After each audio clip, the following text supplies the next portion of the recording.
Is money evil, or is money the root of all evils? You may have heard the statements from people such as money is evil or money is the root of all evils. But today I'll tell you what money is, and it will help you build a good relationship with money and remove any of the misconceptions you had on money that might have stopped you from making money. Because to be honest, you really need money for basic needs such as food and shelter, education, and you need money for luxuries and even for some great experiences like traveling to foreign countries.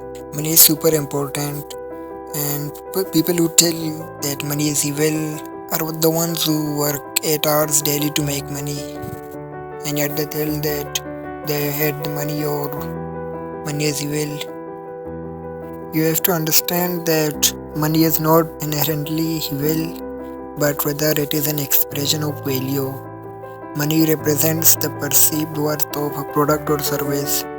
Everything you buy gives you some kind of value.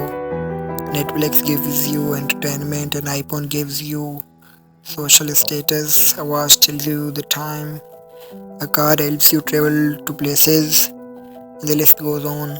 Understanding this concept helps to debunk the notion that money is the root of all evil and allows for a more balanced perspective on wealth.